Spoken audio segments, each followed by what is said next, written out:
Hey guys, so like I said in the email, yes, I do not create a squeeze page or a landing page or really anything that doesn't have a campaign attached to it. And the reason why is because if I'm already doing the work, if I'm already telling myself I'm going to get leads from what I'm doing inside of kvCORE, the last thing I want to do is not do all of the work. And so that is why I always start with creating a campaign first. And the reason why is because the campaign is going to push me to make sure that I am thinking outside of the box to get the most leads for this. So what we're going to be preparing for is a seller squeeze page. Now, seller squeeze pages, I'm not going to talk about too much just because we're going to talk about them later in this 30-day challenge, but they're amazing.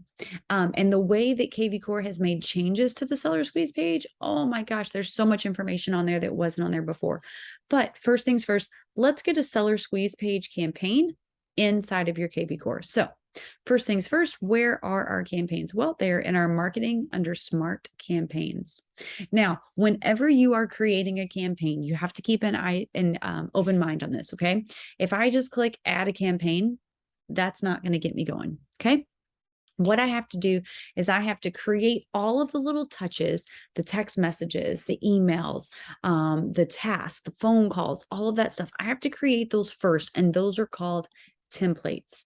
There are many templates, and you add them by clicking this green button that says add the template.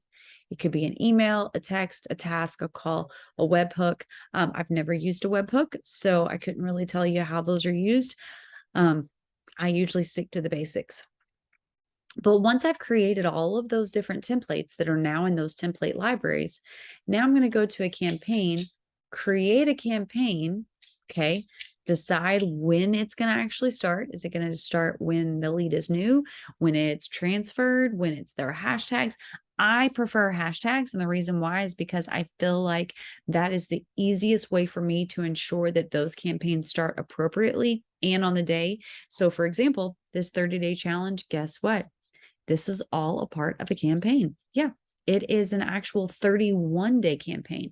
And the reason why is because you got a welcome letter. Yep, you got one of those on Friday. Day one was on Saturday. And guess what? kvCORE does all of this for me. So I don't have to worry about like, oh my gosh, what's going on? Or, oh, I fell asleep, or, oh, I forgot to do this. No, I set it all up and now it runs for me. Now, the campaign that I'm going to share with you is for sellers. It is a seller squeeze. It's one of the ones that's actually a default in our system, but I'm going to show you how you can make changes to it. So I'm going to go ahead and open this up. And what I'm going to see is right here that this is for a seller. So I'm going to go ahead and edit this. Okay. Once I get into this editing the campaign, what it's saying right now is that when this status is a new lead, that's when it's going to change this. Now, I don't like that as my trigger. And the reason why is, what if this new lead is an agent that I'm trying to attract to my team or my brokerage? What if this is an actual buyer? Why would I want to send them stuff about selling their house? So what I'm going to do is I'm going to change the trigger to where it's a hashtag. Notice as soon as I clicked on that, that's when it went ahead and changed it. And I'm going to change this to seller squeeze. Okay, I'm going to click next. These are actually for sellers. Now, that doesn't mean that this is only going to send it out to sellers. It's just a way for you to be able to find campaigns that are made for sellers easier. Let me click next. I'm going to go ahead and say, I'm going to name this seller squeeze page. And then this is going to be a campaign for leads that came from a seller squeeze page. Okay, I'm going to click next. This is just going to be kind of like a review. Yep, I wrote seller squeeze. That is spelled correctly. Notice I did not add a hashtag, but the system adds it for me. So keep in mind, you're never going to add a hashtag symbol. Go ahead and hit finish. And here's my actual campaign. Now, this is a campaign that goes out immediately as soon as they ask for their seller, like what is my house worth? Okay. Then on day one, the system is going to have me call them. And I'm saying I'm going to leave them a voicemail. Yes. Do I leave them a voicemail on the first time? Yes. Second time? No.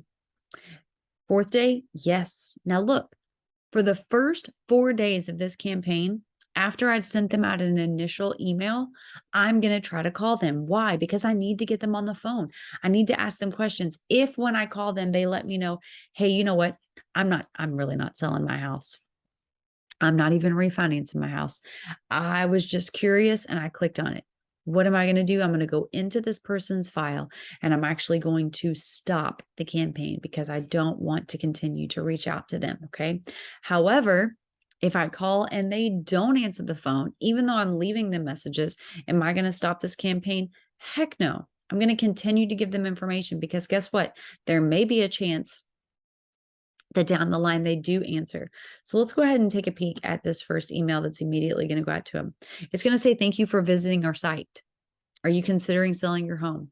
If you want, we'd be happy to prepare you an even more in-depth market analysis so we can keep so you can see what a buyer might pay in today's market.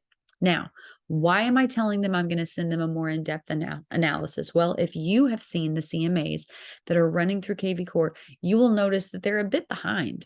They're still showing about a 3 to 4 month lag in price point. So that's the reason why I want to send a more in-depth market. We also want to make sure that we let them know that they can unsubscribe if they want to. Then remember, I've got 3 days of calling. Then I'm going to send them a text. What is my text message? Did you get the CMA? And that's going to send out on day 5. Did you get it? What do you think of those numbers? Then within a week, I'm going to send them their second email, the home evaluation I sent you. Was it for possibly putting your home on the market? Are you trying to refi? What are you going to do? Okay. I'm just asking questions.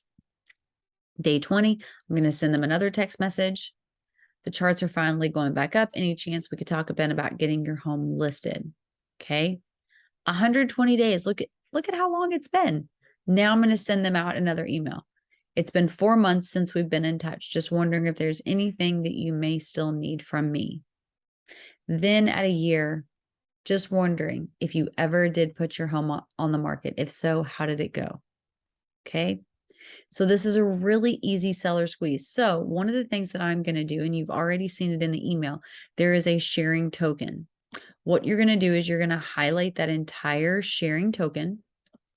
You're going to go to marketing and smart campaigns. You're going to click this little button next to where it says add campaign. Don't click this one. And now this pops out where you can put in that sharing token. Go ahead and paste that in there and hit enter. And it's going to say, are you sure you want to clone this campaign? And yes, you want to clone that campaign. So hit yes.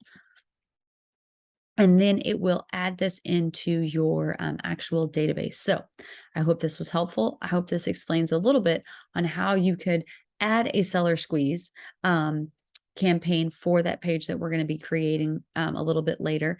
And if you want to play in those campaigns, go ahead and do it.